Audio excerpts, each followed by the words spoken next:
El Laboratorio de Artes y Humanidades Dragón de Jade, con sede en Cuernavaca, les da la más cordial bienvenida a la octava sesión del Seminario de Filosofía y Psicoanálisis, impartido por el doctor Luis Tamayo Pérez, con el tema La posición del analista, segunda parte, la temporalidad. Bienvenidos, cedo la palabra al doctor Luis Tamayo Pérez. Ok, bueno, pues en primer lugar, muchas gracias, Jesús, qué gusto verlos a todos. Continúo con lo que veníamos haciendo la ocasión anterior. Como decía muy bien Jesús, esta es la segunda parte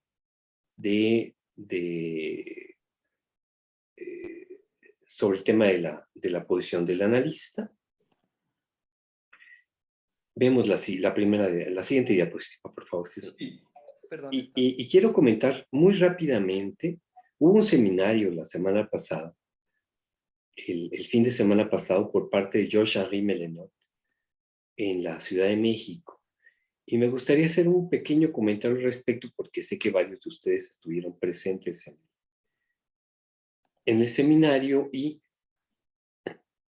vale la pena retomar el punto. Entonces, la siguiente, por favor, Jesús. Melenot hizo su seminario tomando como pretexto un posfacio que escribió Jean Lalouche a su libro Letra por Letra, que ya está en castellano incluso, en la versión completa, y en el cual Lalouche se pone a trabajar el cuadro de las meninas en relación con el imaginario, la muerte, etc. Entonces, la anterior todavía, el antecedente del estudio de Lacan sobre las meninas que retoma Lalouche, Lacan lo hace en el seminario El objeto del psicoanálisis, y en particular en 4 sesiones, la del 11, 18 y 25 de mayo, y en la del 1 de junio. El antecedente, les decía, de este trabajo se encuentra en el estudio que hace Lacan desde los años 50 acerca de un fenómeno óptico que seguramente muchos de ustedes recordarán, que es el llamado del ramillete invertido.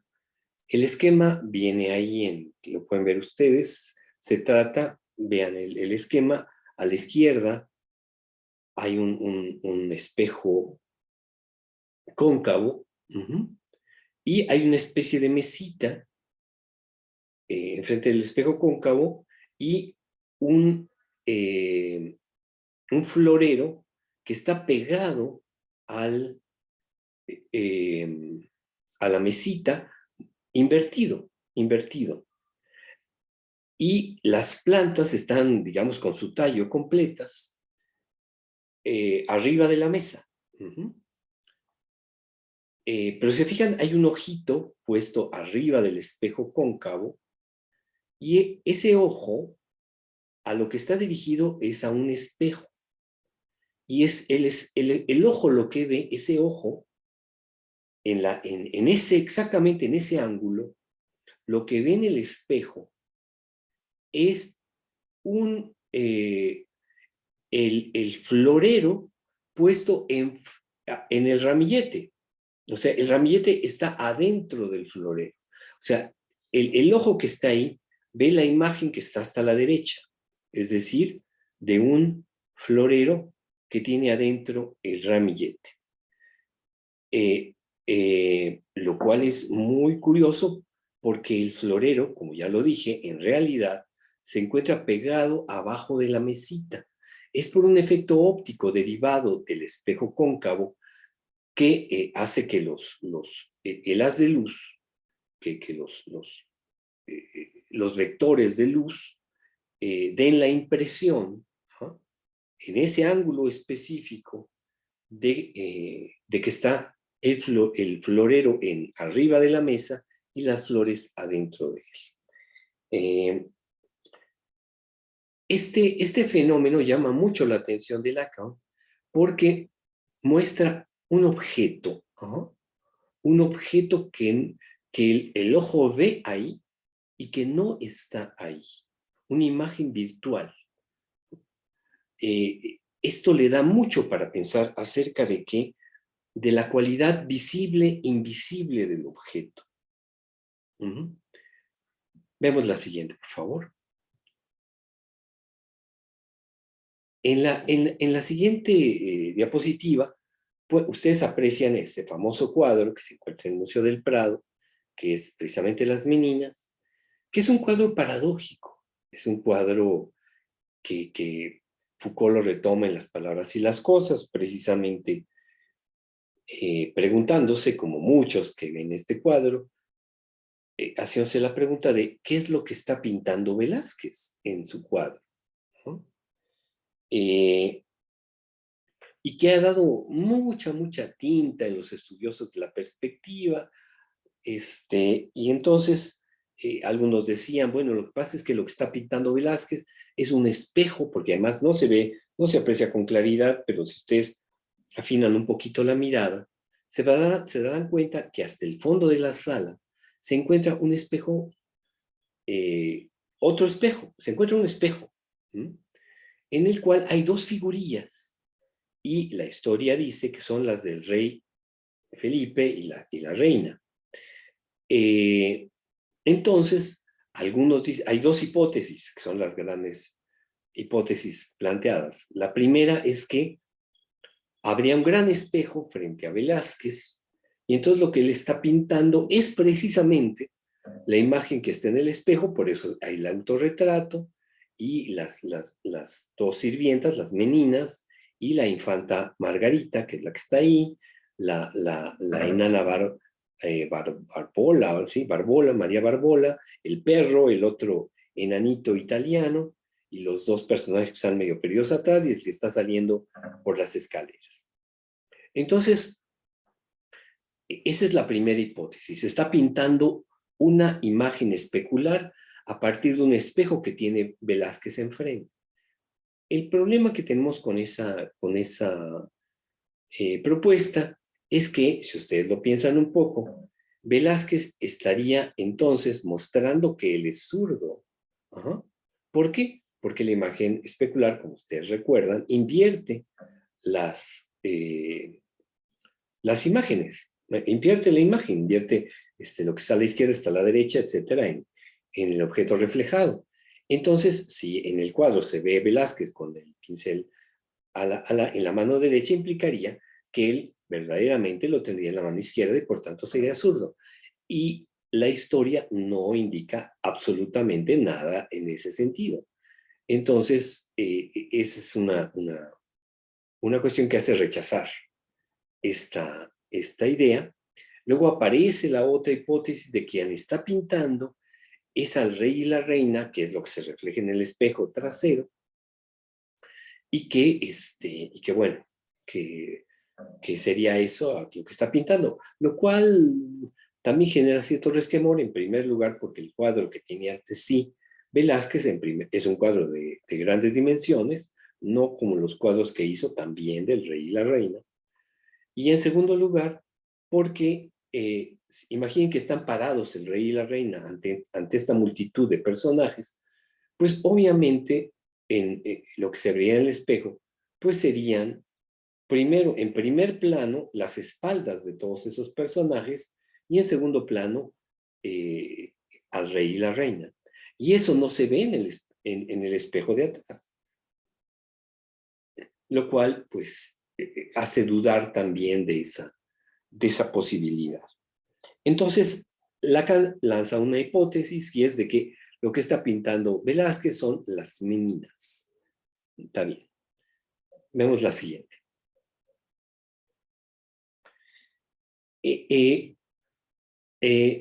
Yoshahime Lenot, en su seminario, hizo notar un detalle que también se encuentra apuntado en el texto de Alush, y es de que se fija en el objeto mirada, en esta mirada de acero de Velázquez, esa mirada fría, y nos dice, es que está pintando, los personajes del cuadro ya desaparecieron todos, son muertos. ¿No? Son muertos que nos miran. Hay algo macabro en eso, hay una presencia de ausencia en las imágenes, en el objeto como imagen. Pero si nos detenemos un poquito a pensar, pues también tenemos a Velázquez que mira y que nos mira a nosotros. ¿No? Nosotros, es decir, los muertos del advenir. Nos mira en nuestro carácter mortal. Otro detalle que también señala Melenot es el objeto A minúsculo y se mete ahí con la fente de l'enfant, con la hendidura, la fente de l'enfant, de la infanta. Y no se mete mucho con eso, sí lo hace un poco más Lacan en su seminario, el objeto del psicoanálisis, hablando de la hendidura, del sexo femenino, que tanto le gustaba pintar a Balthus, y que por eso incluso lo llamaban pedófilo, ¿no? Pero indicando esta hendidura que acerca la vida y también la muerte, es el enigma femenino, eso que jala tanto a la mirada, ¿no? Ese objeto. Y finalmente se refirió a una última imagen para hacer notar un detalle. Se refirió a este cuadro este grabado de Durero, El caballero, el diablo y la muerte, para indicar precisamente que ahí la muerte no está representada, sino presentada. Perdón, es la siguiente, Jesús, mil disculpas. Esa es la Can con Balthus, perdón. Es la imagen de la Fanta de la Infanta. Ajá. Y la siguiente, ahí está. La muerte ya no es simbólica, sino real, en la medida en que no está representada, sino presentada. Es decir, ¿se acuerdan cuando hablamos aquí de lo del Hapax? Eso que no es reconocido porque es conocido por vez primera, como un real. Entonces, la muerte puede ser planteada como un real.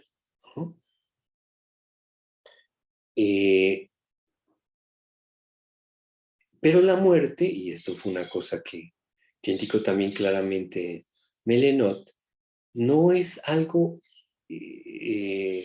no es lo que se opone a la vida, es como la continuación de la vida.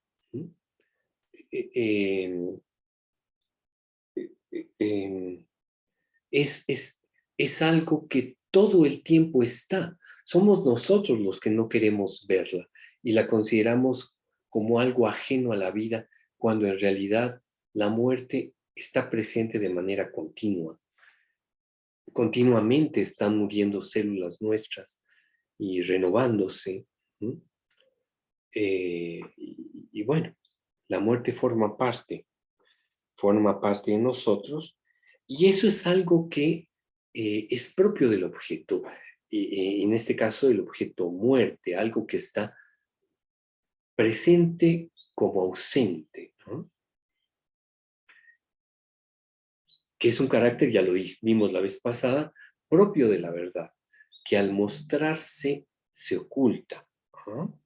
Que es algo que trabaja muy bien Heidegger en otra referencia que también está en el seminario El objeto del psicoanálisis, que es la enseñanza de Platón sobre la verdad, un texto heideggeriano publicado, es de los años 40, pero fue publicado en francés en 1963, es decir, poquito tiempo antes de que Lacan editase este seminario, y donde a lo que se dedica Heidegger es a trabajar el mito de la caverna.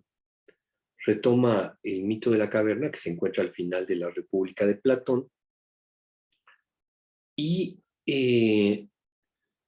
donde ustedes recuerdan, lo digo muy rápidamente para no aburrirlos, Hay un estudio muy bonito publicado antes de que muriese Saramago sobre, precisamente se llama así, La caverna de Platón. Pero que es, ustedes lo recordarán, un grupo de personas que está amarradas viendo hacia la pared de una cueva, y atrás de ellos están las imágenes reales que se proyectan a partir de un fuego que vierte las sombras en la pared de la cueva, y las personas, lo único que están amarradas, lo único que ven son las sombras de los objetos. Y para eso es su realidad. Y entonces plantea Platón la idea de si uno de ellos se libera de sus ataduras, se atreve a salir de la cueva, a mirar los objetos reales.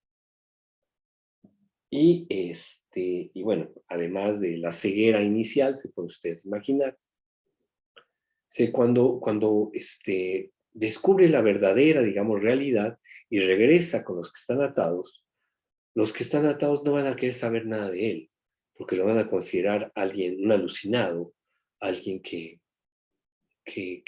está fuera de la realidad a la cual ellos están acostumbrados. Y eso es algo que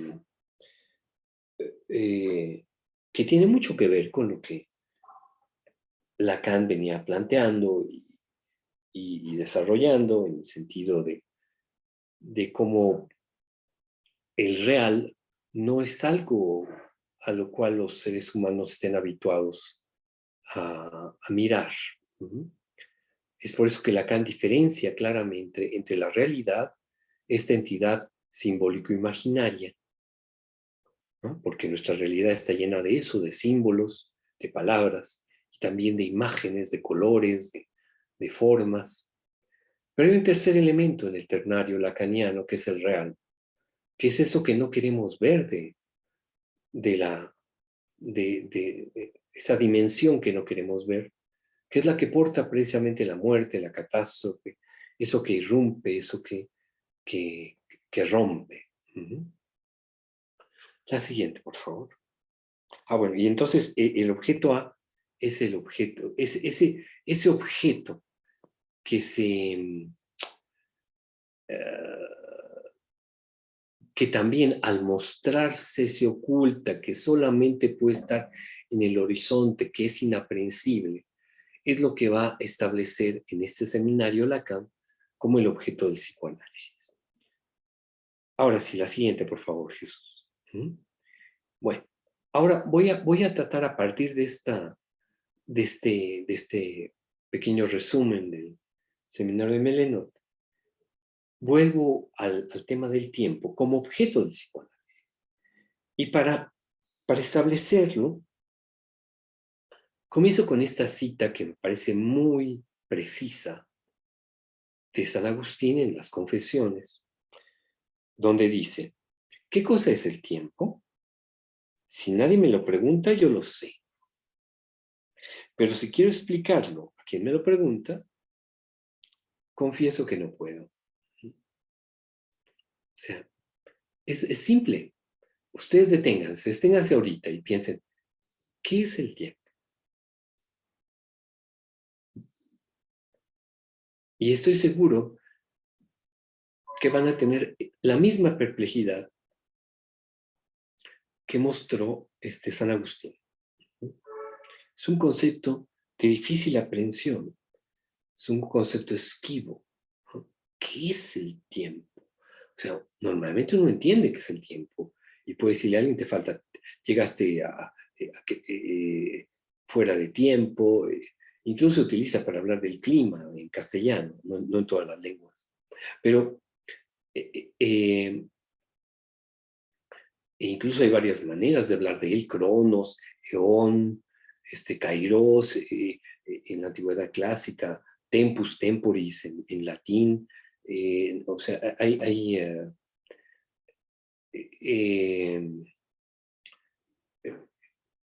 es un concepto difícil, ¿no? La siguiente, por favor.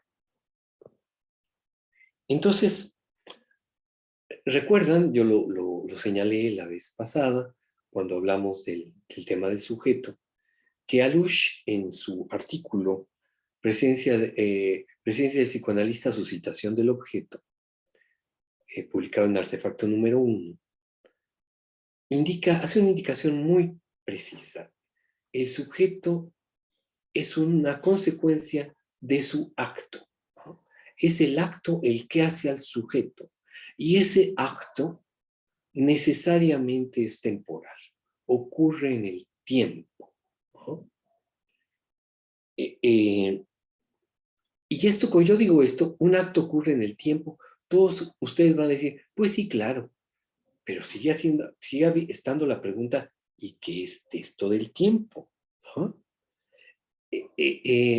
Cuando Lacan lo trabaja, precisamente en el seminario El deseo y su interpretación,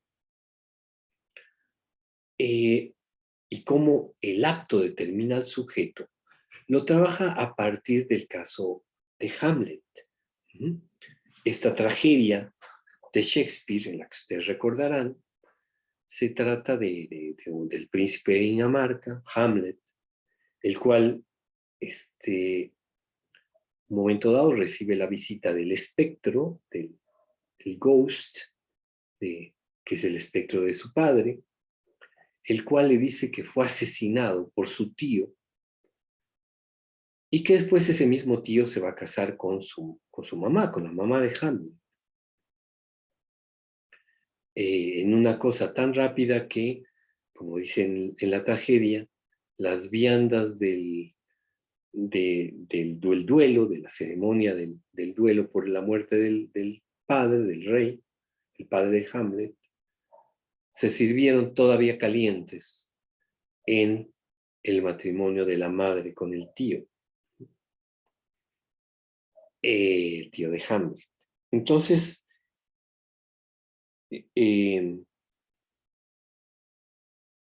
y toda la obra no es sino un manejo de procrastinación de un acto. Es un manejo temporal, no es el momento. El espectro le dice que fue asesinado por, por ese tío de Hamlet, y que tiene que vengarlo, que tiene que matar a ese tío, Hamlet. Y Hamlet, entre la duda de si debe creer o no creer lo que dice el espectro, entre por qué tiene que hacerlo él, entre está bien, lo voy a hacer, pero cuál es el momento preciso, no en el momento en el que esté rezando, porque si lo mato en ese momento se va al cielo, o sea, no es lo correcto, etcétera, ¿no? Entonces, es una procrastinación, hay una escena sobre la escena, la cual se refiere mucho a Lush, precisamente en Letra por Letra, en la cual hace ir a un grupo de teatro, Hamlet, en el cual se ponga en escena el asesinato del padre por parte del tío, y que va a ocasionar que el tío interrumpa la obra, y bueno, toda una serie de vicisitudes, la muerte de Ofelia, el asesinato de Laertes, bueno, muchos detalles, para que al final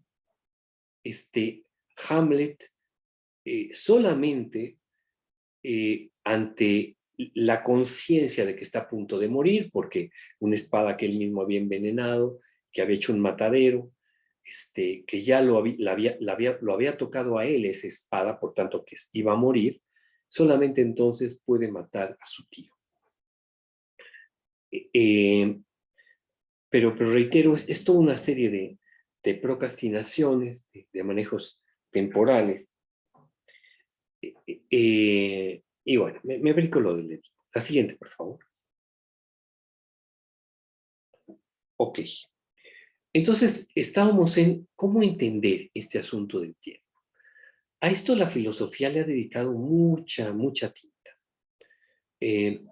Inicialmente, si ustedes leen el poema ontológico, el que escribe Parménides, estamos hablando de los orígenes de la filosofía. Ustedes recordarán que Parménides, en su intento de definir el ser, indica que el ser es, ¿qué será eso del ser? ¿Qué es la totalidad? Qué es el ser? Pues el ser, pues entonces es todo, ¿está bien? Si es todo, pues no puede ser más que uno, claro, es uno. Y pues si es todo, pues es continuo, pues sí, es continuo. Y pues si cubre todo el espacio, pues entonces pues es inmóvil, claro, es inmóvil. Y pues sí, pues entonces también es eterno, y claro que es eterno. Entonces aquí ya introducimos una palabrita, eterno. Y en este es eterno. Estamos hablando la primera idea de la temporalidad. El ser como eterno habla de lo que se llama la concepción puntual del tiempo. El tiempo como un punto, como una entidad de dimensión cero, eh, que, eh, que es inmóvil. La eternidad es inmóvil, no hay nada más. No, la eternidad no pasa por el tiempo. La eternidad es el tiempo de la totalidad. Entonces, ¿cómo? ¿Hay un tiempo de la totalidad que es diferente al tiempo por el que pasamos los humanos? Claro que sí. La totalidad, el ser, tiene un tiempo específico a ella, que es la eternidad.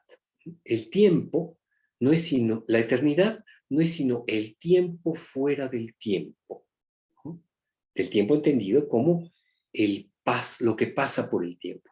Y esto me obliga a hablar de la segunda manera de entender la temporalidad, que es la que en general entendemos todos, que es la llamada temporalidad aristotélico-newtoniana, la flecha del tiempo. Es decir, el tiempo es una cosa que va de un pasado infinito hacia un futuro infinito y de la cual solamente tenemos idea del presente. Esto, el tiempo en el que vivimos los humanos, el tiempo en el cual viven las cosas del mundo, los entes, es el tiempo de la flecha del tiempo. A diferencia, reitero, del tiempo del ser o incluso del tiempo, nos dice Mircea Eliade, del tiempo mítico religioso. En su Tratado de Historia de las Religiones, Mircea Eliade señala varios ejemplos en los cuales el tiempo, eh, en la religión es un tiempo detenido, es un tiempo puntual, no es una línea. Fíjense, comienzo a hablar en términos geométricos. El punto como R0, como una entidad sin dimensión, y la línea como una entidad que tiene una dimensión, que tiene largo, se puede medir una línea. Un punto no. Un punto, acuérdense, su definición no es sino la intersección entre dos rectas. Un punto no tiene dimensión, es R0. En cambio, la línea es R1, tiene una dimensión. Entonces, el tiempo en general lo vivimos cuando hablamos de las cosas del mundo como un tiempo de flecha. En cambio, por ejemplo, para un creyente, por ejemplo, el momento en el cual, estoy hablando de un creyente católico, momento de la misa en el cual el sacerdote levanta la hostia, se suena la campanita porque está ahí el Espíritu Santo, parte la hostia y dice en nombre de Cristo, ¿verdad? Dice, en ese momento el verdadero cristiano revive la última cena, que fue supuestamente lo que hizo Cristo en ese momento, y bueno, obviamente era una hostia redondita hecha en cadena, pero bueno, hizo algo similar, y en ese instante el verdadero cristiano tendría que sentir la vivencia eh, de la vuelta de ese instante. Es decir, el tiempo de la eternidad nunca pasa, siempre está presente. El tiempo del ser como eternidad. La siguiente, por favor. Ahora tenemos un problemita con el tiempo aristotélico newtoniano. Y es que, pues, si el tiempo es una flecha, pues, ¿por qué no podríamos ir hacia atrás o ir hacia adelante? Si yo tengo una recta, tengo un camino, yo puedo ir en la dirección al final del camino o puedo regresarme. Eso es la característica de cualquier entidad R1, o sea, de una dimensión. ¿Por qué no podría hacerlo? Y entonces, siguiendo esa idea, comienzan a aparecer autores, comenzando por H.G. Wells, que plantean la idea de una máquina del tiempo que nos permitiera atrasar o adelantar la vivencia del tiempo. Y entonces plantean esta novelita, que seguramente muchos de ustedes ya leyeron, cómo crea una máquina, está 1900, ya no creo qué año estaba, 1912, una cosa así, con una comida con amigos, y entonces les dice que está haciendo una máquina, ellos se juegan con eso un poquito.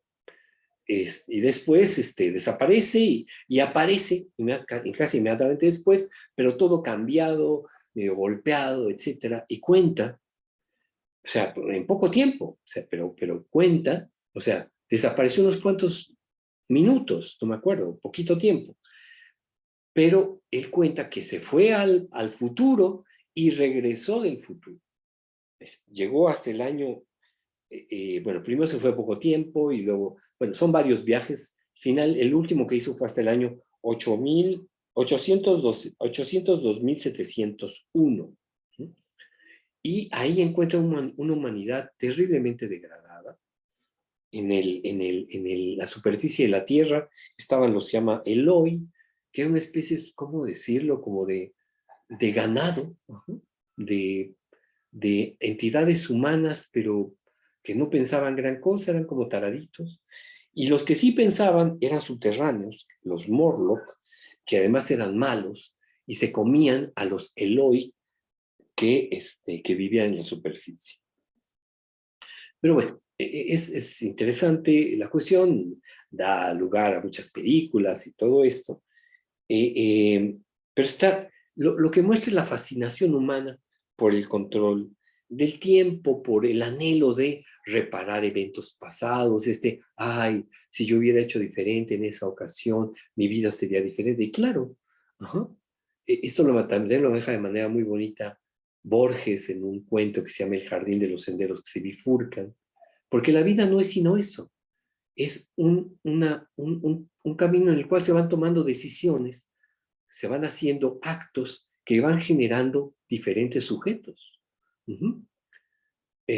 Si alguien toma un acto de tomar ciertos estudios y no otros estudios, y aquí tomo el ejemplo de Borges, pues entonces ahí tengo un sendero que se bifurca. ¿Y por qué no podría también existir, indica Borges, el otro camino? Imagínense que decidí estudiar psicología o estudiar química, y entonces tomo uno, pero también tomé el otro en otra dimensión, y entonces, y así continúan los actos produciendo más y más sujetos en dimensiones diferentes. Bueno, ok, la siguiente, por favor. Entonces, hay una cosa que indica claramente Lacan, y dice, la verdad tiene estructura de ficción. Eso es evidente a partir del concepto de realidad psíquica, en la medida en que la realidad, como dije hace rato, es imaginario-simbólica. Entonces, son nuestras palabras proyectadas lo que vemos en el mundo, y eso pues es ficcional, ¿no? Es un artificio, son mis palabras lanzadas al mundo. Y el contrario también es cierto, es decir, la ficción porta verdad. Aquí basta simplemente que se pongan a revisar todas las obras de Julio Verne, ¿no? El viaje submarino, las 20.000 leguas de viaje submarino, el viaje a la luna. Jules Verne lo que hace en sus ficciones no es sino adelantar lo que viene haciendo la ciencia. Y por eso es un visionario. Solamente adelanta. Ha habido muchos visionarios, ¿no? Asimov, muchos. Los que adivinaron la inteligencia artificial, etc. Pero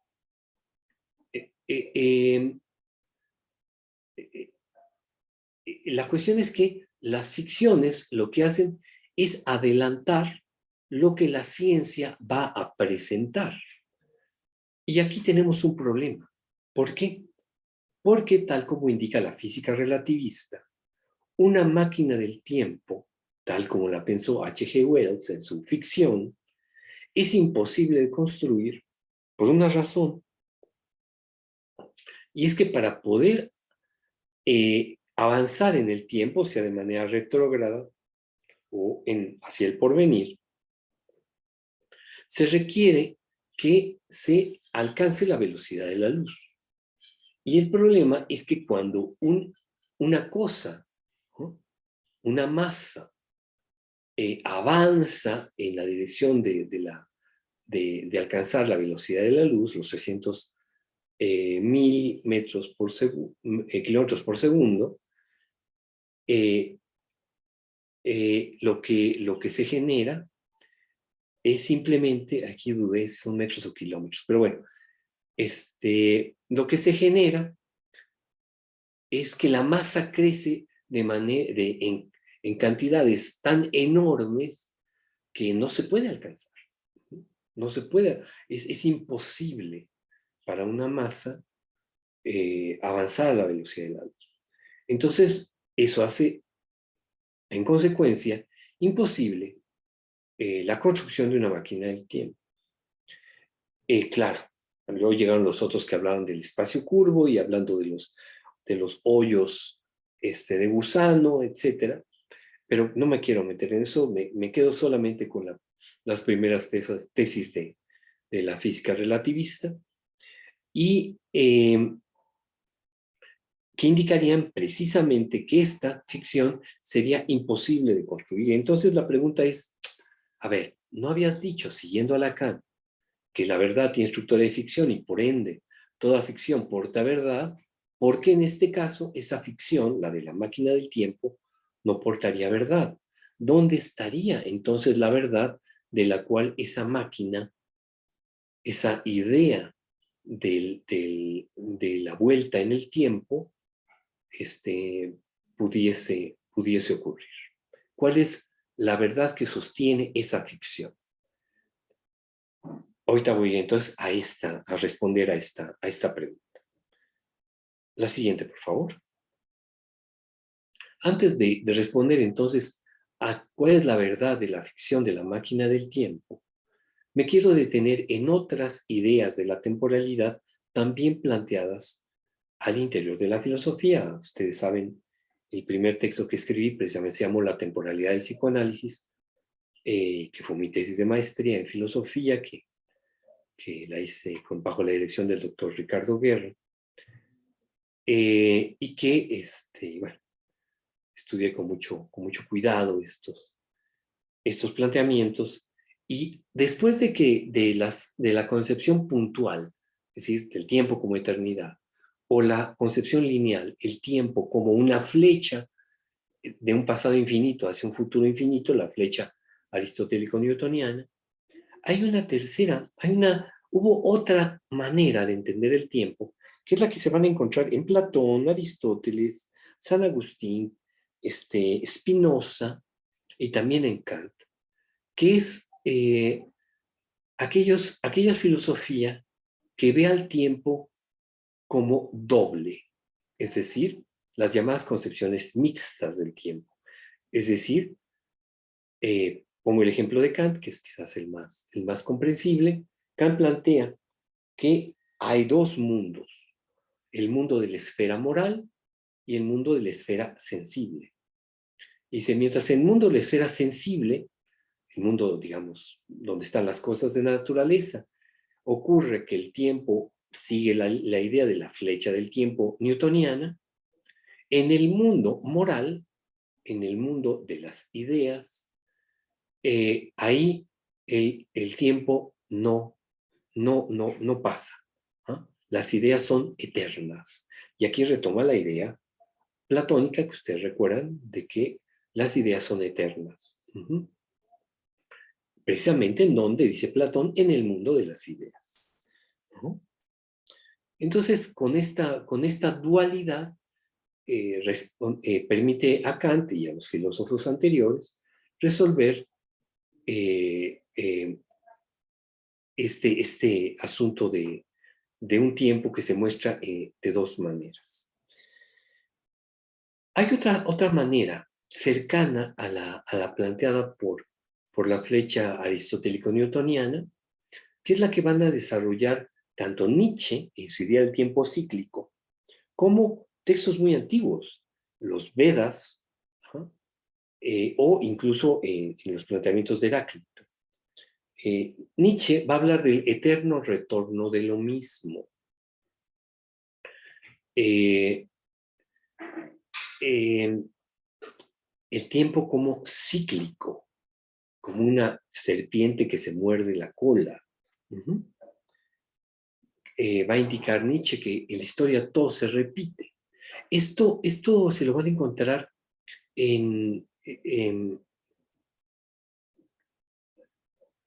incluso en algunos planteamientos bastante modernos, ¿no es cierto? La idea del mono que puede llegar a escribir el Cervantes el Don Quijote de Cervantes.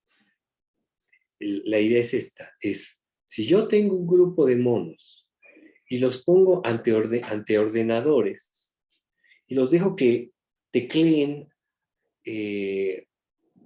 sin problema, pero en un tiempo infinito, entonces, simplemente, precisamente por ser el tiempo infinito, va a haber un momento dado en el cual van a escribir el Quijote de Cervantes. Y sí, precisamente porque el tiempo es infinito. Y entonces, el Quijote no es sino un arreglo de letras, de símbolos, enorme, pero finito. Y si lo ubico en un tiempo infinito, pues va a haber un momento en el cual eso va a ocurrir. De la misma manera, dice Nietzsche, el Zaratustra, en el apartado que se llama El Convaleciente, dice, y volveré a estar yo con esta águila y esta serpiente exactamente en este mismo lugar, etc. Y sí, ¿por qué? Porque los eventos del mundo, dado que el mundo es finito, si yo pongo ese mundo finito en un tiempo infinito, pues un momento dado se va a repetir exactamente igual.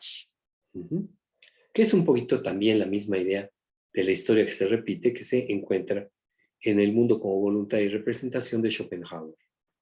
La siguiente, por favor. Antes, la anterior, por favor. Entonces, después de esta concepción de Nietzsche y Schopenhauer, del tiempo como cíclico, apareció otra que se encuentran ustedes en Søren Kierkegaard, el danés, el cual va a hacer recibió una serie de críticas a lo largo de su vida muy fuertes por parte de ciertos cierta religión muy ortodoxa. Y entonces hace una revista que llama precisamente El Instante, donde va a plantear una concepción muy propia de la temporalidad,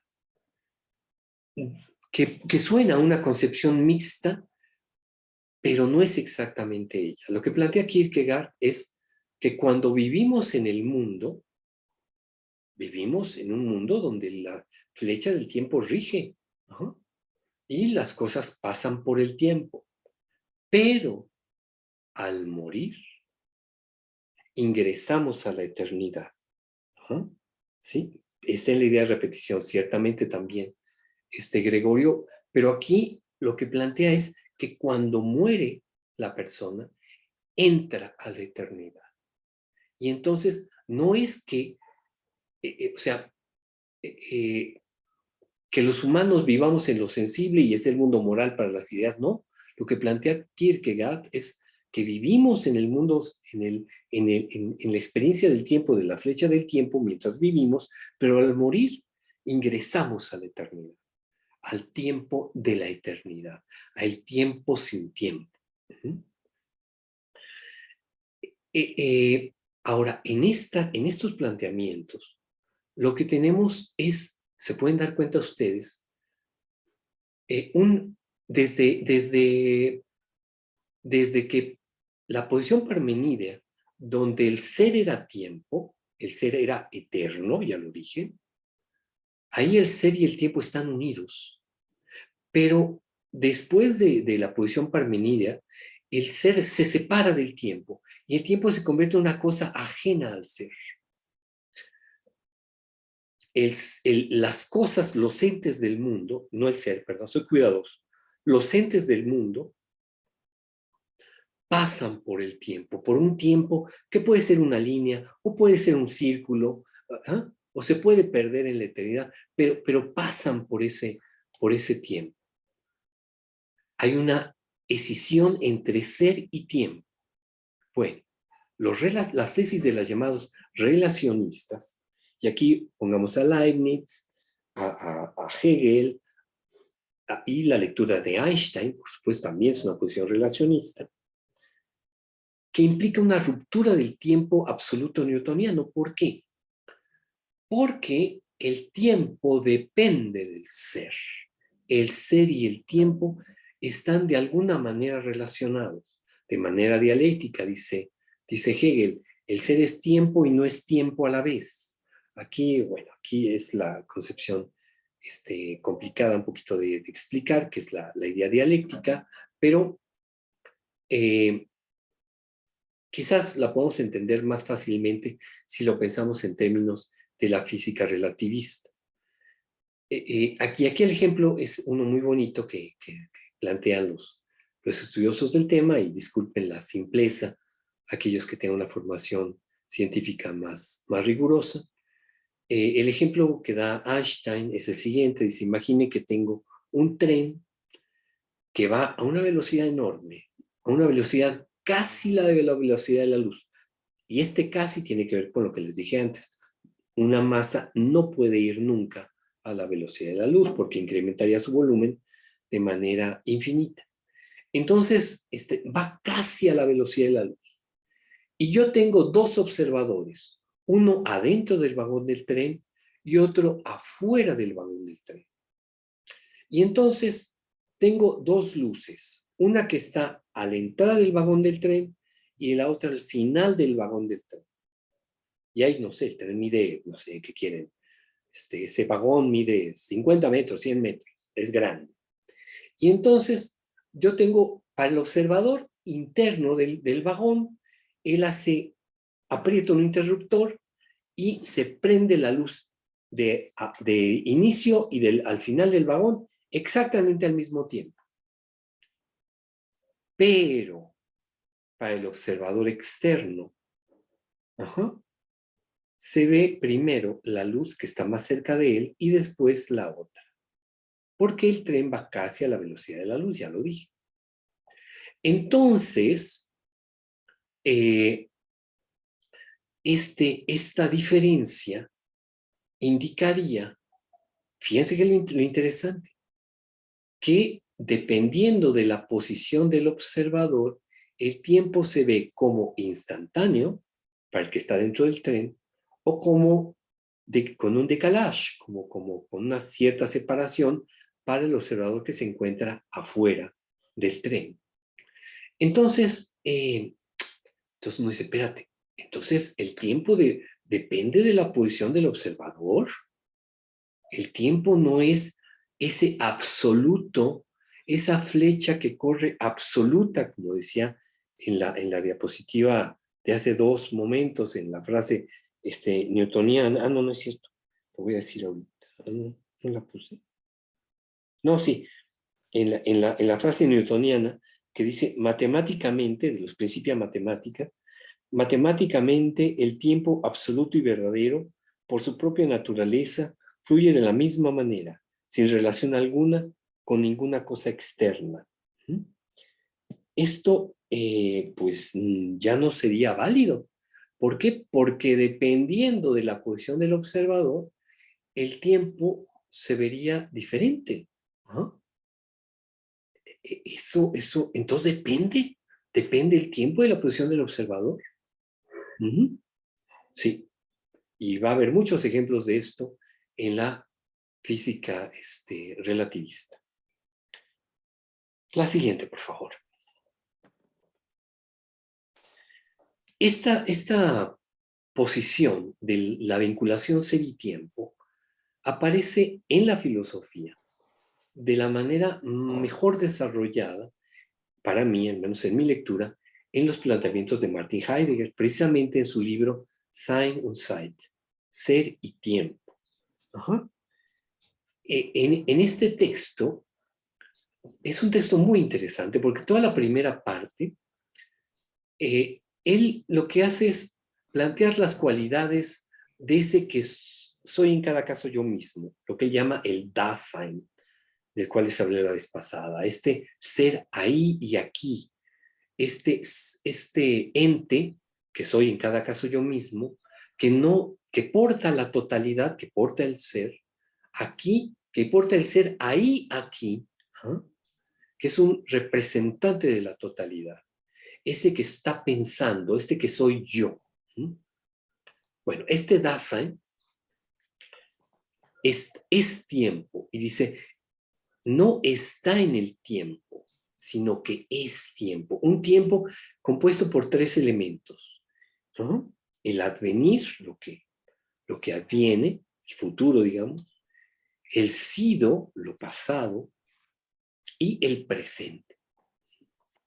Y dice Heidegger, esta temporalidad con esos tres elementos está colapsada en el presente, de una manera muy similar a como la plantea San Agustín en las Confesiones, cuando dice que no tenemos, dice San Agustín, no hay sino presente de lo pasado, es decir, los recuerdos, presente de lo futuro, que son las proyecciones, la perspectiva, y presente del presente de lo presente. De una manera similar, no exactamente así, pero dice también Heidegger, dice, el fenómeno de precursar la muerte es el que nos permite darnos cuenta del colapso del tiempo. O sea, cuando yo precurso la muerte advenidera, o sea, porque no estoy muerto, ¿no? En ese sentido tenía mucha razón Empédocles cuando decía, ¿por qué se preocupan por la muerte? Si cuando están vivos, esa no está. Y cuando están muertos, o sea, cuando llega la muerte, ustedes ya no están. O sea que no se preocupen.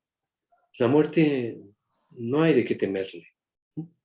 Pero lo que plantea Heidegger, dice, en el precursar la muerte, cuando yo digo, me voy a morir, cuando adquiero esa claridad, cuando precurso, Vorlaufen, precurso la muerte, en ese momento, dice, ocurre algo clave para la vida del Dasein. Deja de estar en ese instante en estado de perdido, es decir, de este ente que no sabe qué hace en el mundo y que pues está medio, un día hace una cosa, otro día hace otra y no sabe ni a dónde va ni qué quiere, y pasa al estado de resuelto, a la Entschlossenheit, ¿no?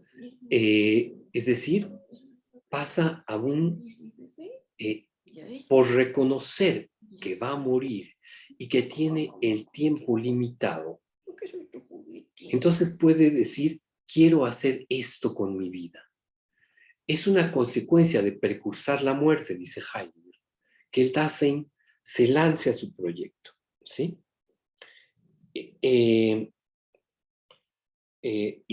entonces, ¿y de dónde va a lanzarse a dicho proyecto? Dice, lo va a obtener a partir de sus posibilidades más propias, ¿ah? De su sido propio, que es lo que le permite proyectarse.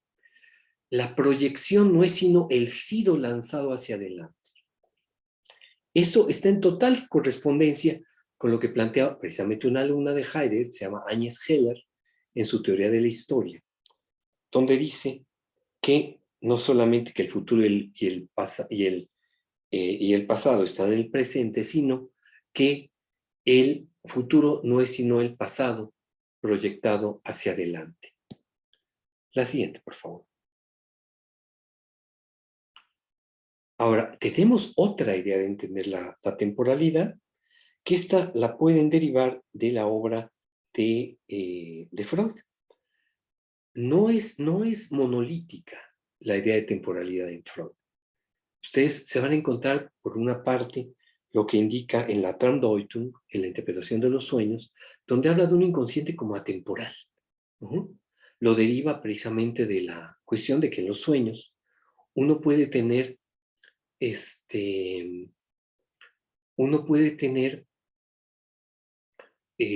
personas, no sé, al nieto conviviendo con el bisabuelo que nunca pudo haber conocido y que lo está cargando en el sueño el bisabuelo al nieto, y dice, bueno, es que eso es imposible, pero sí se puede soñar. ¿Por qué? Dice, porque el inconsciente es atemporal. A la vez, en su estudio, en sus planteamientos sobre la protopseudos histérica, sobre la primera mentira histérica, donde trabaja el caso Emma Eckstein, Freud habla ahí de una temporalidad retrógrada, es decir, de una flecha del tiempo que va en sentido inverso, donde un recuerdo hace traumático un evento previo, ocurrido previamente, y lo pone con el ejemplo de Emma Eckstein, donde dice, una jovencita, ¿no?, a los 12 años entra a una tienda y en ese momento ve un muchacho que le gusta, un tendero que le gusta, y ese muchacho se ríe, y esa risa le recuerda un evento a los 8 años en el cual ella, estando en otra tienda con una pastelería, el tendero le pellizca los genitales por abajo del vestido y hace la misma carcajada. Y es decir, un abuso. Y entonces la risotada a los 12 años le recuerda la risotada del evento a los 8 años, y a partir de los 12 años ella comienza a tener la fobia de ir sola a las tiendas, y solamente puede ir acompañada precisamente de un acompañante contrafóbico. Y entonces, pero lo interesante, dice Freud, es el evento a los 12 años hizo traumático el evento a los 8 años, que a los 8 años la niña no lo entendió, no, sintió con que alguien le pellizcó y se rió y ya, nada más. Es a los 12 años que ella ya entendía. O sea, a los 12 años le cayó el 20 de lo que le pasó a los 8 años. Y por eso a los 12 años se hace traumático el evento ocurrido a los 8 años. Y la consecuencia, el síntoma fóbico, comienza a aparecer a partir de los 12 años, no de los 8. Interesantísima esa idea de una temporalidad retrógrada, nachträglich. Aquí es la famosa Nachträglichkeit, la retroactividad freudiana. Pero va a tener otra idea sobre el tiempo, en su concepto de Fixierung, de la famosa fijación, que él lo va a trabajar en 2 momentos, tanto en los 3 ensayos de 1905 como en Carácter y erotismo anal, donde tomé esta pequeña cita, que, bueno, dice más o menos así: si un obsesivo, Zwangskranke, un obsesivo, tiene impulsos agresivos contra sí mismo y los vive así, es por una fijación, una Fixierung o una regresión a una fase de desarrollo en Viclus Niveau, de la llamada fase anal. Es decir, este impulso contra sí mismo, este impulso de agresividad contra sí propio de los obsesivos, propio de la idea obsesiva, de lastimar a la persona misma, al neurótico mismo, diría Freud, es una regresión, deriva de una fijación o de una regresión a la fase anal. Pero entonces, fíjense cómo tendríamos a los síntomas como presencias del pasado, de un pasado que no pasa, de un tiempo detenido. Esto es lo más importante que vamos a retomar ahorita al final, cuando hablemos de la posición de François Daboin y Jacques-Max Codelier. La siguiente, por favor. Ahora, la idea de tiempo también la va a retomar Lacan. La va a manejar desde sus primeros seminarios, y que nos van a dar lugar precisamente a pensar a la operación psicoanalítica como esto que estábamos buscando, y es ¿dónde quedó la máquina del tiempo? ¿En qué real, en qué verdad puede ubicarse esa máquina del tiempo? Entonces, dice Lacan en su seminario Los escritos técnicos de Freud, en la sesión del 13 de enero de 1954, dice, la historia no es el pasado, la historia es el pasado historizado en el presente. Se dan cuenta aquí la vuelta a esta tesis heideggeriana del pasado en el presente, bueno, agustiniana también. Pero después dice, en el psicoanálisis se reescribe la historia. Es una tarea del psicoanálisis, reescribir la historia. Es del orden de la letra, ¿no? Hay una escritura. Y se trata en el psicoanálisis de escribir. ¿Por qué? Ya lo dije esto hace unas 3, 4 veces. Porque la escritura, esa operación, es lo que permite dejar algo atrás. Esta definición que plantea Lush al inicio de Letra por Letra de salud mental, como poder pasar a otra cosa, está absolutamente ligada con la idea de escritura.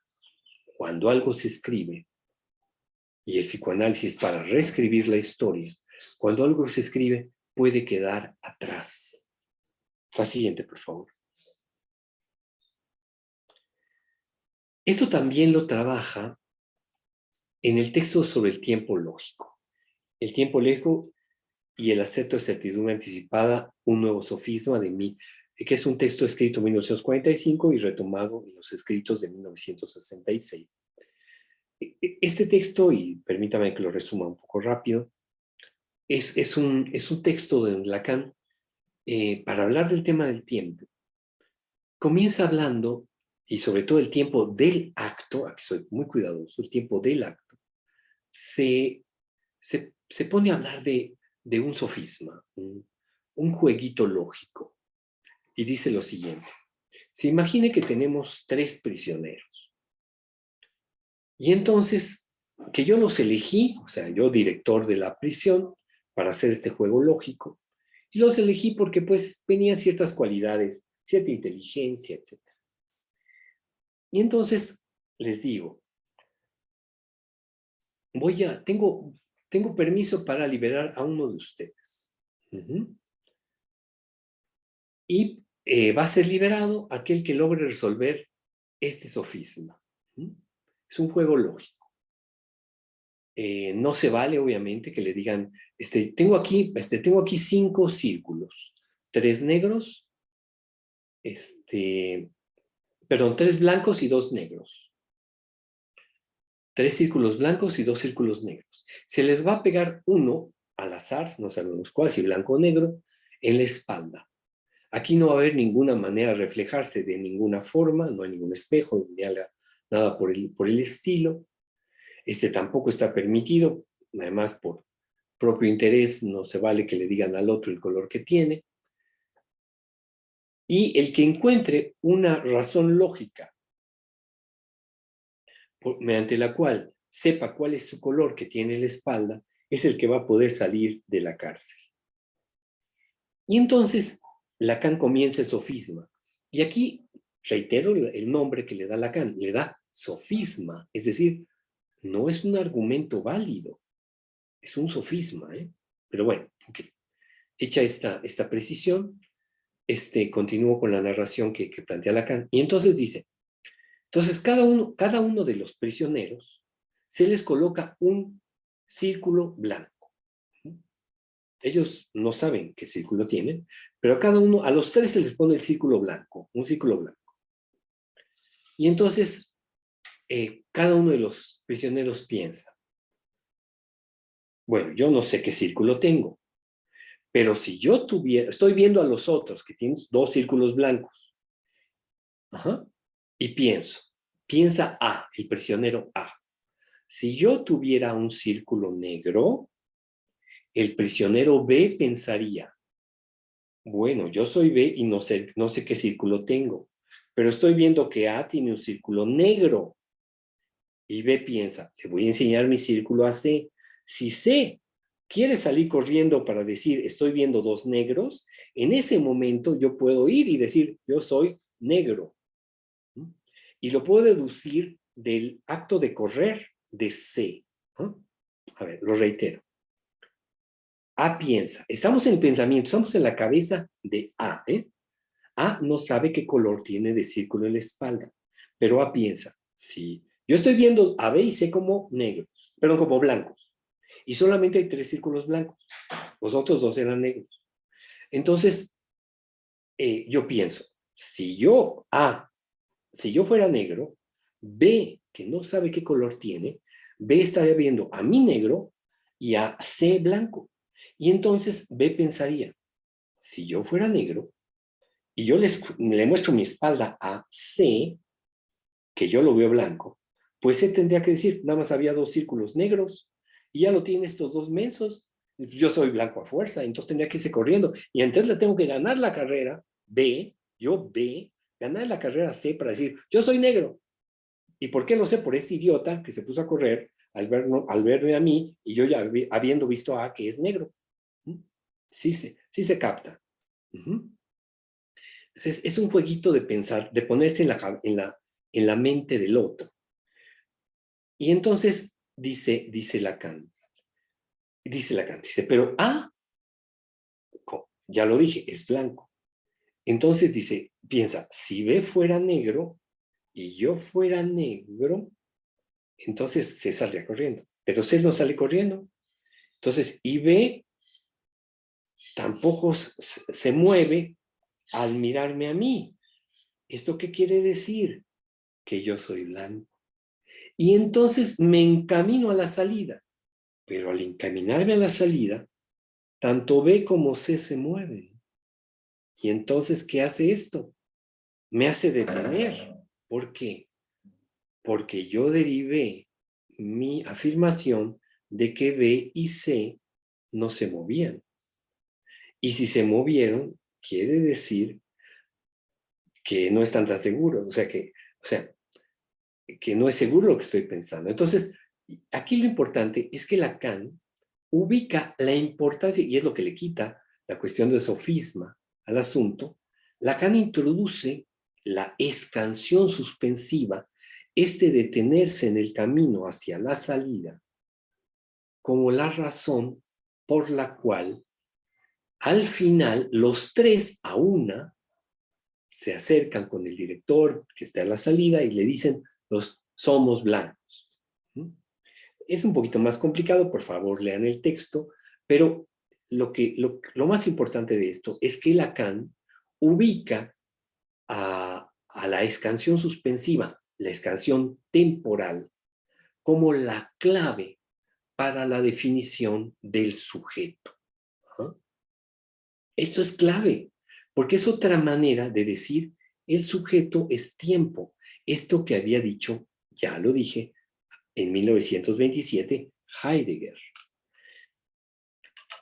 Lacan retoma un poquito, antes de meterse a toda su cuestión de la topología y de la banda de Möbius y todo eso en el seminario La topología y el tiempo, tiene esta frasecita con la que abre precisamente el seminario, que es la de, en 1978, ya muy viejito Lacan, 2 años antes de morir, dice, hay una correspondencia entre la topología y la práctica analítica, por supuesto.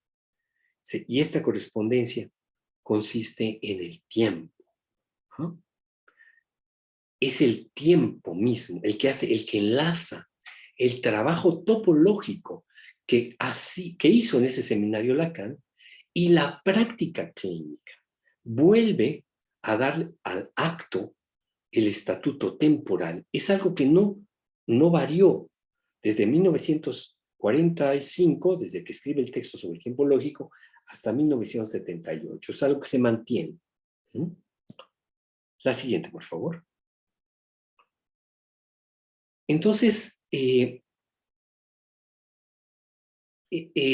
síntoma, el síntoma como acto, es también necesariamente temporal, es una huella temporal. No es una metáfora de la verdad. Es una presentación de la verdad del síntoma. El síntoma entonces es una huella, es una marca de un sido, de un discurso olvidado, ¿no? Que proviene de la historia, de mi historia familiar, corporal, social. El síntoma habla, es una presencia del pasado, es temporal el síntoma. La siguiente. Y en el texto Historia y Trauma, La locura de las guerras, Davoine y Godelier hablan de qué se puede hacer para dejar atrás los síntomas, para echar a andar de nuevo el tiempo, para que no se detenga esa para que no quede detenida esa fijación. Y entonces dice, en el trauma se detiene el tiempo. El trauma lo que hace es detener el tiempo.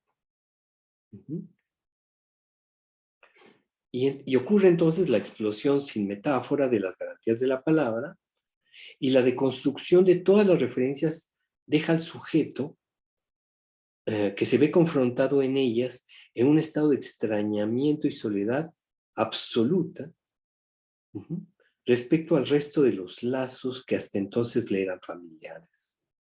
O sea, lo importante aquí es que el tiempo se detiene.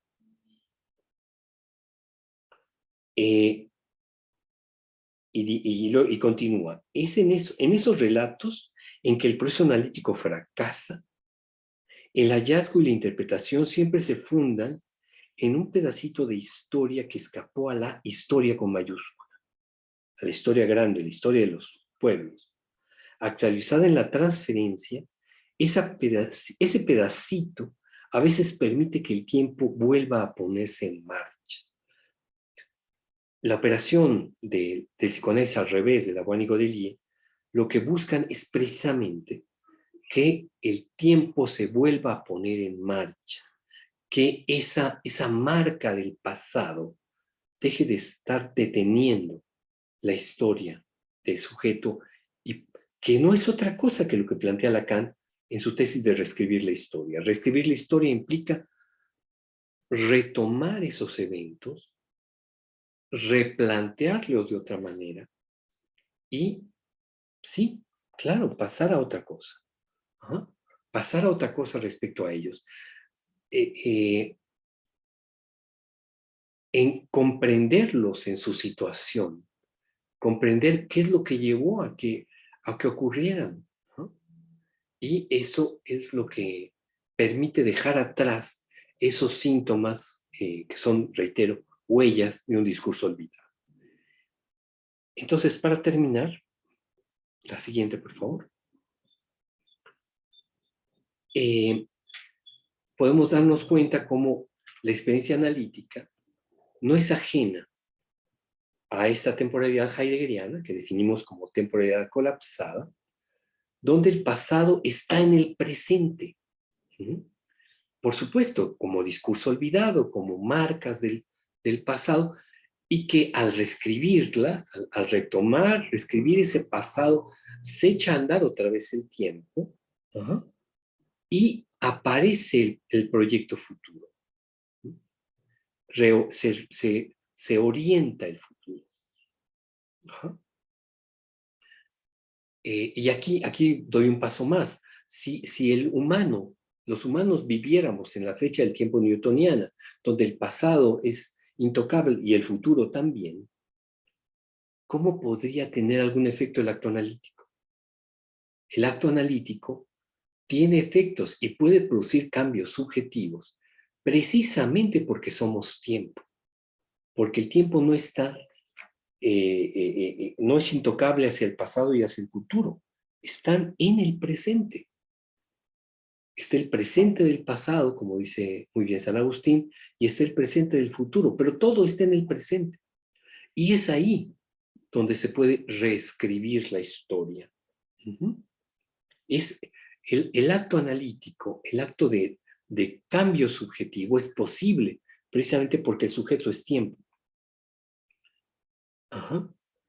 Entonces, al reescribirse la historia, cambia el pasado y por ende también cambia el futuro, ¿no? Ahí pueden ustedes entender por qué comprendemos, y es el planteamiento al que quería llegar, podemos entender al psicoanálisis como esa máquina del tiempo, como una máquina del tiempo posible, ¿no? No en términos físicos, pero sí en términos, digamos, subjetivos. El psicoanálisis es una máquina del tiempo, a la cual nos hace trepar el analista. El dispositivo analítico es una máquina del tiempo. Esto también tiene un efecto que vale la pena resaltar y tiene que ver con el concepto de estructura. Y aquí me refiero a la idea de estructura psicopatológica. Si el sujeto es tiempo, si tenemos la posibilidad de cambiar, y de hecho lo estamos haciendo continuamente, piensen en su propia imagen corporal. ¿Ah? Si ustedes ven una foto de ustedes mismos cuando eran bebés, pues no se reconocen. O bueno, quizás sí, pero solamente porque alguien les dijo que eran ustedes. O un paso más. Vean una foto de ustedes siendo feto. Ahí sí difícilmente alguno se va a reconocer, pero ya eran ustedes.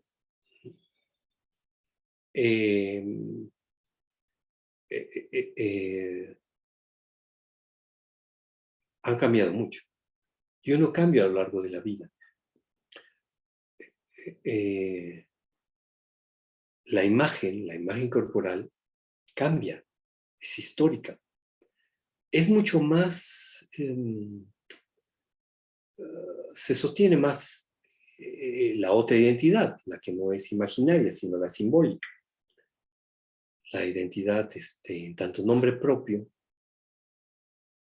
se mantiene más, no necesariamente toda la vida. Hay gente que se cambia el nombre, hay gente que enriquece su nombre, no sé, al convertirse en don, quién sabe qué, o en licenciado o doctor, menganito,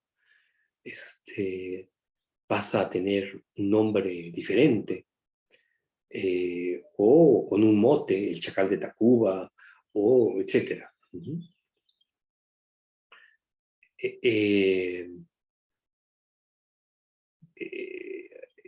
Pero es mucho más estable, por supuesto, el nombre propio que la imagen corporal.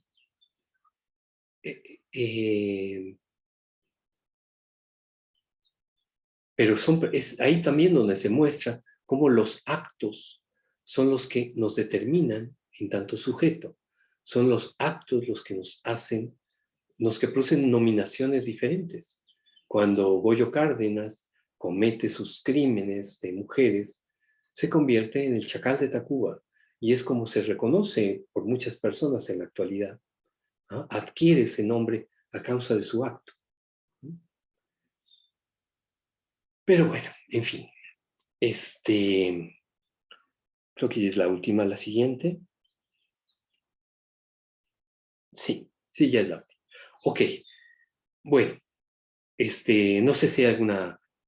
bueno, entonces nada más para terminar la idea, se dan cuenta entonces, si el sujeto cambia con el tiempo, Entonces, la pregunta es, ¿y dónde quedan las estructuras psicopatológicas?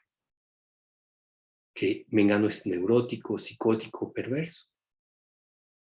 Pues se dan cuenta que si somos cambiantes, pues también van a cambiar las estructuras. Entonces, ¿dónde queda la psicopatología? Ahora, ven, desde este otro sesgo, ahora entendemos por qué Aluche, êtes-vous au courant, vous êtes au courant, están al corriente, hay transferencia psicótica, se refiere a neurosis y psicosis no en las personas, sino en la transferencia, como un atributo de la transferencia, o lo mismo hace casi la misma manera François Dawan. Es un tipo de vínculo, la transferencia, que puede ser neurótica o psicótica, pero ya no la persona. O el mismo Bernard Casanova en su libro, en su artículo Estallamiento de la Clínica, publicado en Litoral, a fines del siglo pasado, donde decía que la psicopatología no era sino una inyección de psiquiatría en el psicoanálisis. ¿Ah? En la medida en que la psiquiatría no es sino, la nosología psiquiátrica, no es sino una manera de plantear, digamos, eh, la idea de entidades como inamovibles, que es lo que se aprecia a la mirada, pero obviamente eso no es. ¿Ah? No es desde este punto de vista, no es desde la mirada de la temporalidad que nos ofrecen tanto Heidegger como Lacan. Pero bueno, ahora sí, hasta aquí, no sé si hay alguna pregunta, comentario.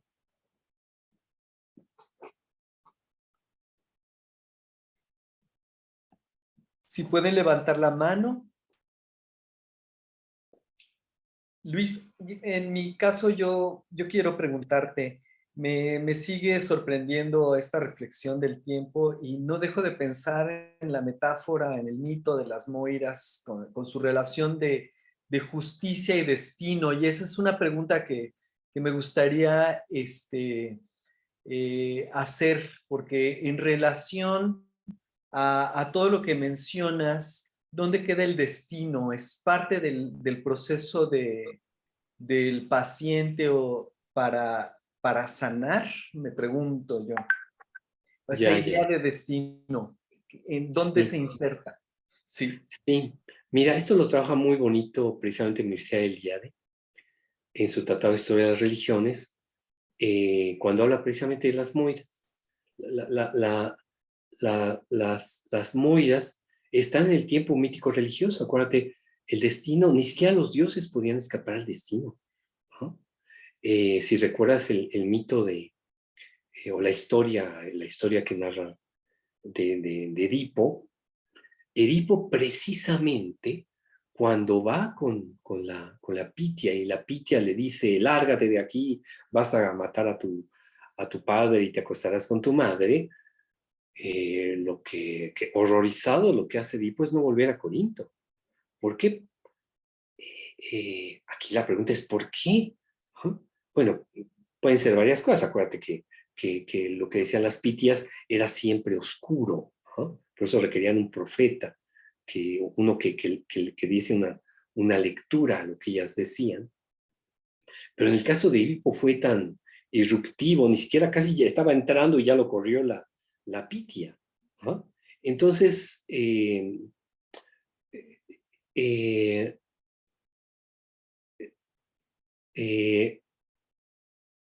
él no se queda, decide no volver a Corinto, porque pues en algún lugar sabía que era capaz o había deseado acostarse con su madre y matar a su padre. Es decir, Edipo tenía Edipo. Eso es lo que lo hace irse de Corinto. Y claro, en el camino hacia Tebas es donde se va a encontrar a Layo, lo va a matar, se va a encontrar a la Esfinge y como premio por vencer a la Esfinge lo van a casar con Yocasta y ya se hace todo el drama, pero el sentido es nadie puede escapar al destino. El destino es un tiempo detenido, es el tiempo eterno, es eterno, es el tiempo mítico religioso. Es como el emperador, el gran emperador chino, dice Elíade, se colocaba, tenía un palacio, que era el Palacio de las Estaciones, y entonces en primavera se colocaba en un punto para que iniciara la primavera. Luego en verano se colocaba en otra esquina del cuarto, en otoño y así. Ajá. Porque era el emperador el que da origen al tiempo. ¿Sí? Igual Cristo, en la historia de Jesús de Hegel, lo que plantea Hegel es el destino de Cristo es lo que está en las Escrituras. Así tenía que ser. Así es. No podía ser de otra manera. En fin. Pero sí, por ahí es en el tiempo eterno donde queda el destino. Ahora, aquí hay un punto interesante. Si ustedes ven el párrafo 79 de Ser y Tiempo, de la obra de Heidegger, él emplea el vocablo Schicksal. Schicksal es la traducción alemana de nuestro vocablo destino. Él dice lo siguiente, dice, cuando alguien precursa la muerte, lo que encuentra, dice, en su sido propio, encuentra su tradición heredada, donde está su destino más propio. Aquí esa frase es muy interesante, porque lo que encuentro es mi destino, pero este destino hay que entenderlo como aquello para lo que soy bueno, ¿no? Es la idea de la semilla. La semilla tiene el apremio de convertirse en árbol, porque si no lo hace rápidamente, pues la van a cocinar y nos la vamos a comer, ¿no? O sea, aspira a ser árbol. Puede no llegar a serlo, pero está destinada a ello. Y en principio nosotros tenemos prisa. Es de ahí donde viene lo que dice Lacan, la prisa por ser sí mismo. Del precursar la muerte se deriva la prisa por ser sí mismo. La prisa también es un concepto temporal, ¿no? Aquí hay un vocablo que no he tocado, que señaló José Carlos Palacios la vez pasada, que es el concepto de kairos. Ya dije, en griego hay varias maneras de emplear el vocablo, lo que tenemos por tiempo. Kairos es traducido habitualmente así, como el momento oportuno.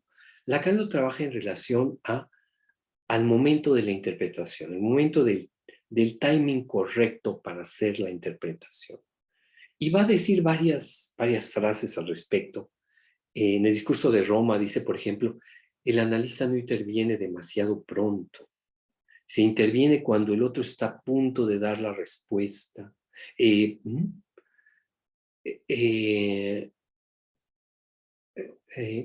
en el kairos, en el momento oportuno.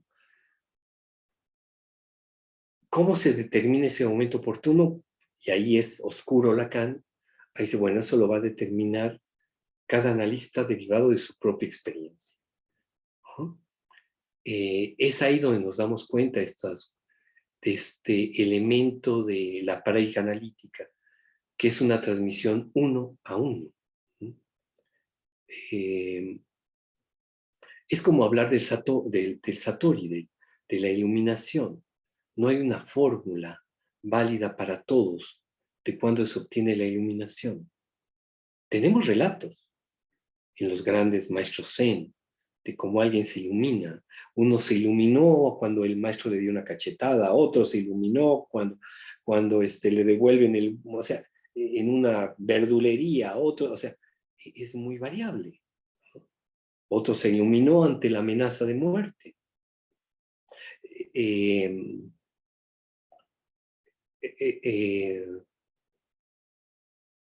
No es demasiado diferente con el Kairos. Es el evento el que determina el momento oportuno. Pero bueno, cada evento es singular.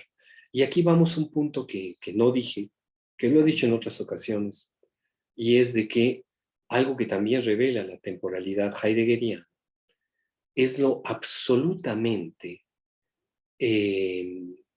único de la experiencia humana. Cada instante es absolutamente único. Y aquí si Heidegger no es nietzscheano, esto lo critica fuertemente en su seminario sobre Nietzsche, que en general es bastante elogioso Heidegger, pero eh, eh, cada instante comporta tal cantidad de elementos que lo hace único.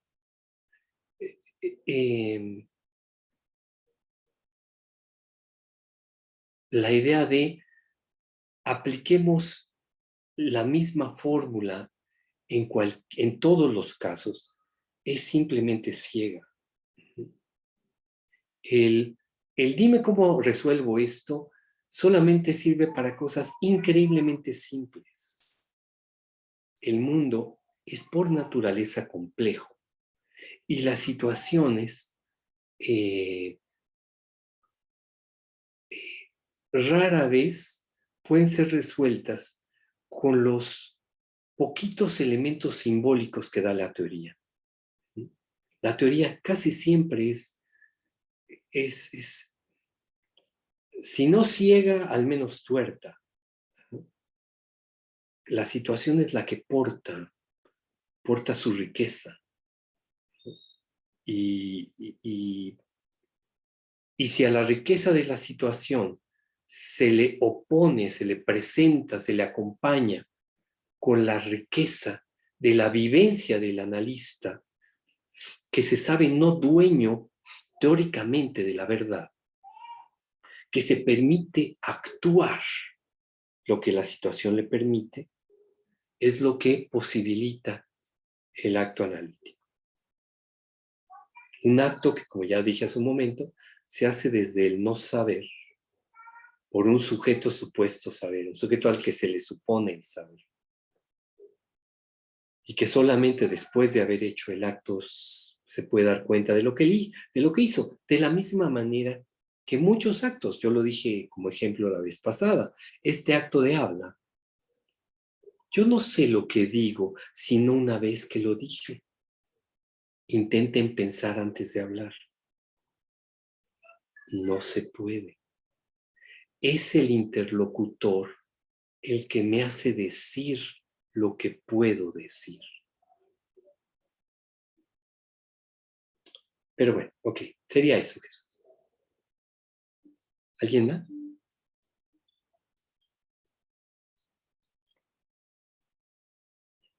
Gracias por los aplausos. Edna, por favor. Hola, buenas. Hola. Excelente exposición. No tenía el gusto de conocerlo, pero bueno, maravillosa toda la información que nos proporcionó, más su interpretación. Y yo quiero hacer una pregunta muy concreta, no sé si esté bien hacerla dentro del seminario, pero si se puede, ¿no? Aunque sea cortita Sí. la acotación. Uh-huh. Por ejemplo, en un caso donde la persona se intenta psicoanalizar o tiene una demanda de psicoanálisis, pero el problema es la adicción, ¿no? Si la adicción es, conforme uno va trabajando, se presentan síntomas que hacen ver que sí hay como una probabilidad de que haya por parte de la persona una huella, ¿no? De una repetición. Por ejemplo, en el caso del alcoholismo, si el padre, la madre son alcohólicos y el alcohol representa algo, ¿no? Y dejó una huella. O sea, aparte de que habla mal, es alcohólico. ¿Por qué de qué habla mal? Porque si es un problema de dicción. Ah, no, ok, ya sé. adicción, Okay. claro, no, muy buena broma, sí. En fin, el punto para mí es, por ejemplo, hay personas, psicoanalistas, que mencionan que es difícil, ¿no? Trabajar el psicoanálisis con temas de adicción, dependiendo, ¿no? Obviamente del caso. Pero mi punto, y me llamó la atención por el tema del tiempo, porque es algo que sale constantemente, ¿no? El estar anclado a un momento concreto donde el alcohol simboliza algo, y la persona se desconecta hasta cierto punto a través del apego al alcohol, pero a la vez se desconecta de la realidad inmediata cuando está en ese estado, y sin embargo pareciera hablar de que se apega a la imagen del padre y de la madre, ¿no? Entonces, la pregunta sería como, suponiendo que así fuese y la lectura fuese correcta, la interpretación y el análisis fuese correcto, ¿a esa persona de alguna forma le conviene realmente salir del apego o de la vinculación que tiene con el alcohol? ¿O se puede volver un poco funcional? Hacer que su apego a esta situación sea funcional en un momento dado, si conlleva todo esto, pero sobre todo, bueno, el tema de la temporalidad, ¿no? Cómo es volver a un evento infantil donde el alcohol simboliza algo y es incluso la relación que puede tener con los padres, ¿no? El tipo de relación que hay ahí. Ya. Ok. Te refieres a lo que sería, lo que Freud llamaría una fijación con la fase oral. Uh-huh. O sea, Claro, sí. Ajá, Sí. sí.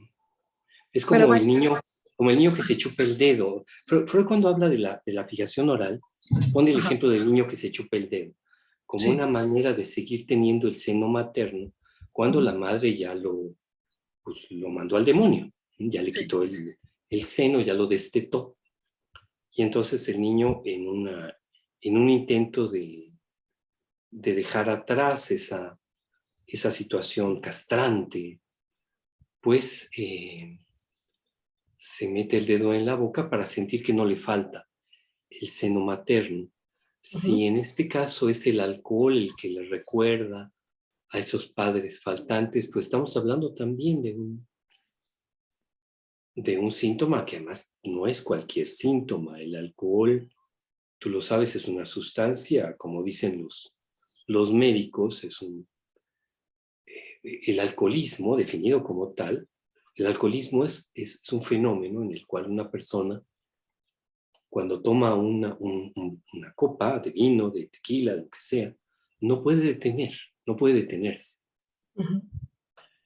Y que las consecuencias las sabemos bien, son el delirium tremens y la Uh-huh. muerte por daño hepático.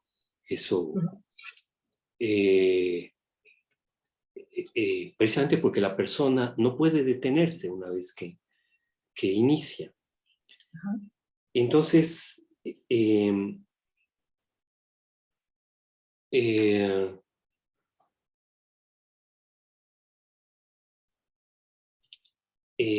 si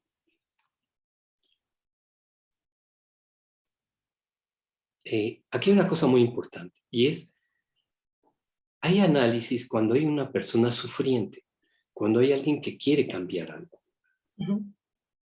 Si la persona dice, pues yo estoy muy contento con mi síntoma, no me interesa cambiarlo, pues ahí no hay análisis posible. Pero si dices que ya me duele el hígado, no me gusta, siento que, o no me gusta, amanecí tirado en la calle el otro día, o no me acuerdo qué hice este día, pues como que ya no me está gustando tanto esto, ahí puede haber demanda de tratamiento y puede haber un trabajo. ¿No? O porque también puede ser que el otro le diga, ya no te soporto, si no vas a que te quiten eso, ya no te quiero más conmigo. ¿No? O los padres, ¿sabes qué? Ya no te queremos todo el tiempo así y te meto a un anexo, cosa que pasa. Pero el anexo, no, eso no es un análisis. O sea, hay análisis cuando alguien dice, este síntoma no lo quiero en mí. Por alguna razón.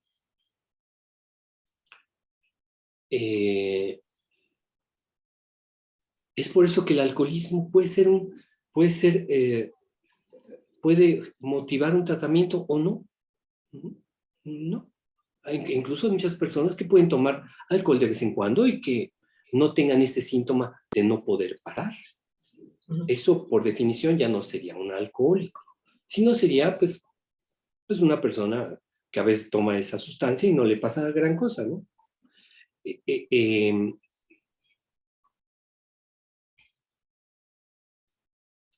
eh, O sea, yo me la- refería también un poco como al tema de que la persona se da cuenta de que con el alcohol tiene la posibilidad de cambiar la percepción del tiempo. O sea, es muy consciente de esto, ¿no? Y esta es la razón que más le motiva. ¿Y qué pasa cuando cambia esa percepción? Se puede, creo que, trasladar a las escenas con papá y mamá que le hacían, o le faltan más bien, ¿no? Le siguen faltando. Ujú. Entonces, en ese sentido es que pregunto, ¿no? Creo que sí hay, obviamente, posibilidad de análisis, pero la pregunta va más enfocada a que si finalmente es algo elegido, ¿no? Es como de lo que hablabas hace poquito, o sea, es como si también a veces la persona pudiera, en este caso y en otros, ¿no? Porque este caso es el alcohol, pero es como si la persona cuando va a análisis en algunos casos está remontándose a un tiempo, digamos, perdido, como el tiempo de Proust, ¿no? En búsqueda del tiempo perdido, y se está enlazando con algo a través de X síntoma, ¿no? En este caso el síntoma es el alcohol y lo que le hace hacer el alcohol, supuestamente, ¿no? Pero a mí lo que se me hace interesante es cómo a veces en situaciones de adicción puede haber esta como idea de que con lo que se cambia la percepción del tiempo, porque es lo que principalmente hacen las drogas, se puede llegar a tener ese viaje, esa máquina del tiempo, ¿no? Hacia atrás. O sea, la adicción también puede ser una máquina del tiempo. Y eso es lo que se me hace difícil de tratar con el psicoanálisis, desde ahí. Mira, sí, ya entendí. El problema que yo veo ahí es el siguiente, y eh, es el aspecto, y aquí utilizo un término que va a trabajar con cierto cuidado Lacan, lo gozoso del asunto. Lacan diferenciaba entre placer y goce, diciendo que el placer comporta un límite, necesariamente es limitado, mientras que el goce es ilimitado y por ende mortífero. Sí. Sí, claro, si yo estoy alcoholizado y en ese momento tengo la fantasía de que otra vez mis padres están conmigo, sí es muy gozoso, pero me va a matar. Aquí hay una película que te recomiendo que se llama Hasta el fin del mundo, de Wim Wenders.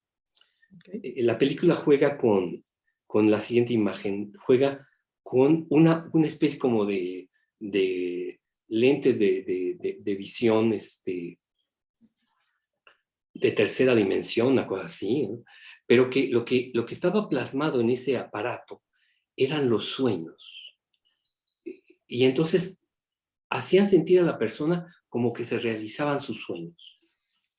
Y entonces, lo que juega, con lo que juega esa película de Wenders, es que la persona dejaba de comer y se moría, porque era tan gozoso el realizar los sueños, que nada era tan grande como eso.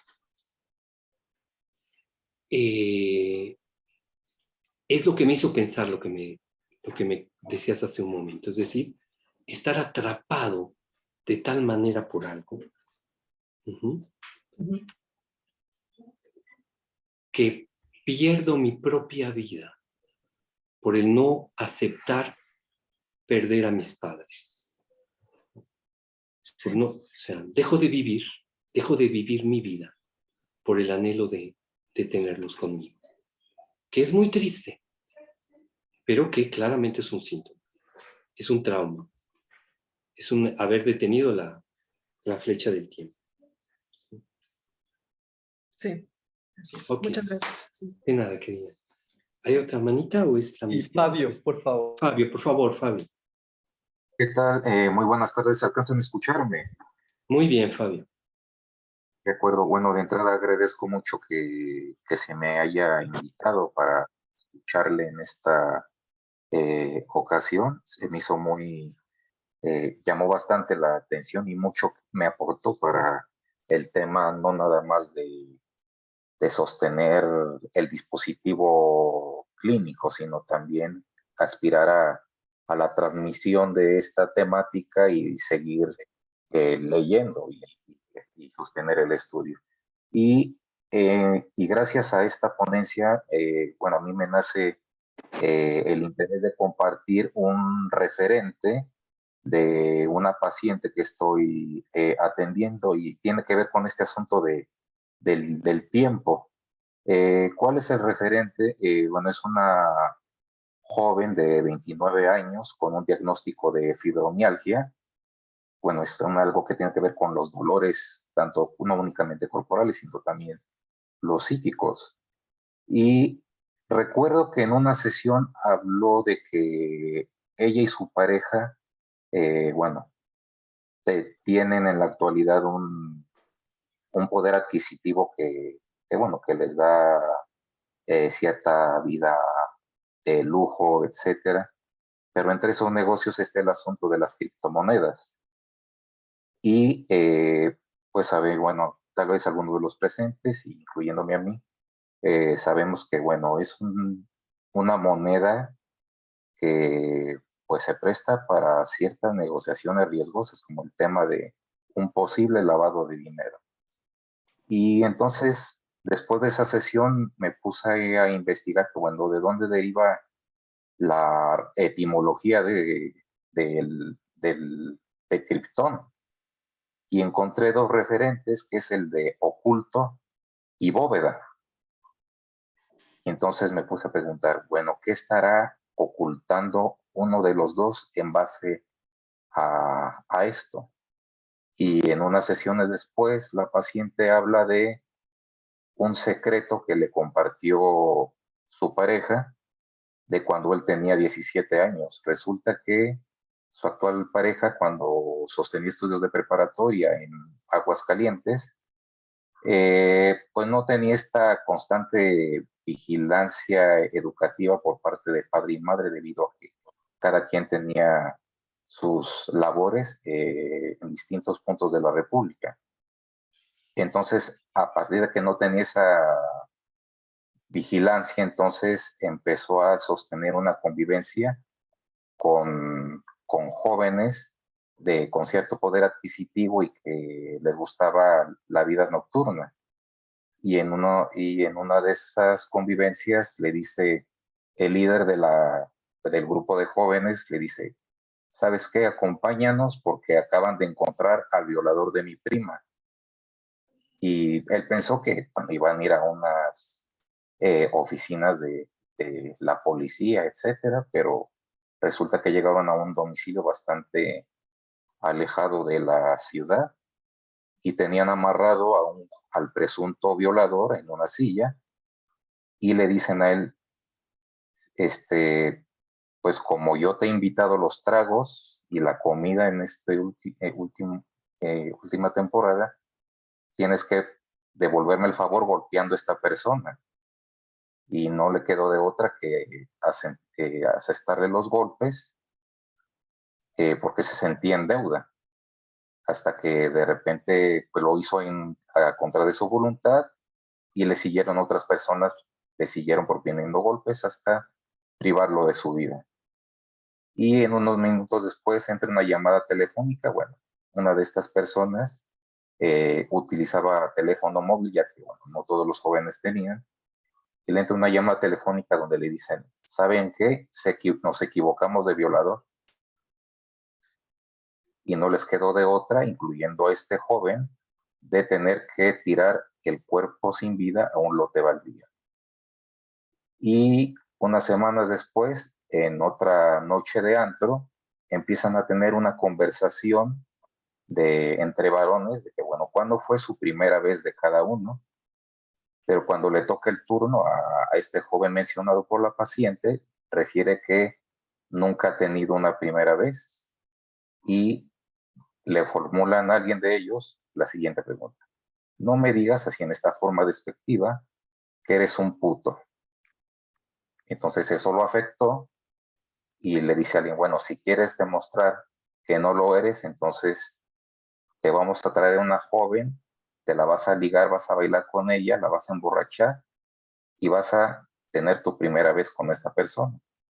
Sí lo lleva a cabo, pero el problema es que cuando por primera vez lleva la consumación del coito, se siente culpable, no únicamente por esta este acto coital con ella, sino lo que pasa es que se acordó de el supuesto violador, que realmente no lo era, se acuerda del asesinato y de su complicidad en este acto, y justamente a partir de ahí comienza a tener problemas para vincularse con el sexo opuesto.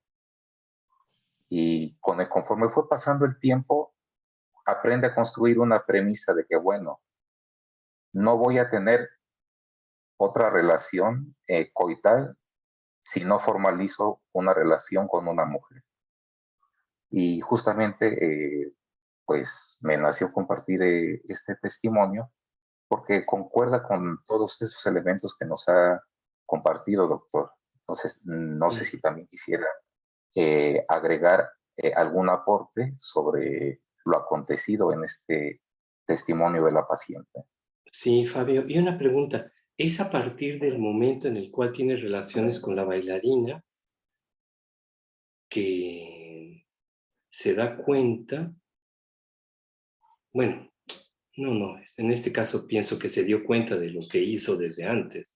Bueno, o sea, pero entiendo, o sea, el síntoma es no puedo tener buenas relaciones con el sexo femenino y solamente las voy a tener hasta que formalice, ¿ah?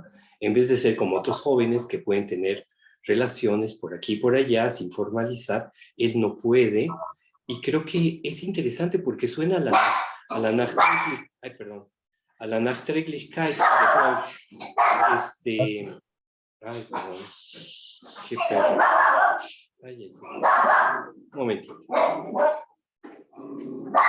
Shh. Chao.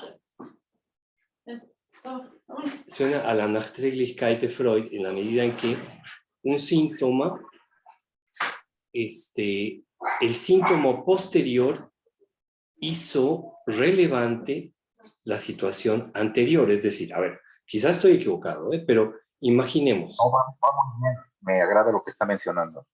Sí, o sea, el evento de golpear al pobre muchacho que no tenía nada que ver y matarlo, bueno, lo que pasa es que en este caso no es que él tuviera una vida sexual previa y entonces hubiera seguido teniendo una vida sexual, que hubiera podido ocurrir. Pero como había sido virgen hasta entonces, hasta que tiene su primera relación, es que le cae el 20 que él podría ser catalogado como el violador y entonces a partir de ahí no puede tener relaciones. No es exactamente el mismo síntoma que encuentra Freud, pero resuena un poquito la idea de la retroactividad. Al tener sexo con la bailarina, él se aprecia a sí mismo como alguien que podía ser designado como abusador. Bueno, en fin, Incluso, está lo que da a pensar. No, incluso hasta un próximo, o incluso un próximo elemento a ser torturado, como le pasó a esta persona. Claro. En fin, interesante, Fabio. Muchísimas gracias. Muchas gracias también por su abordaje. Gracias. ¿Alguien más?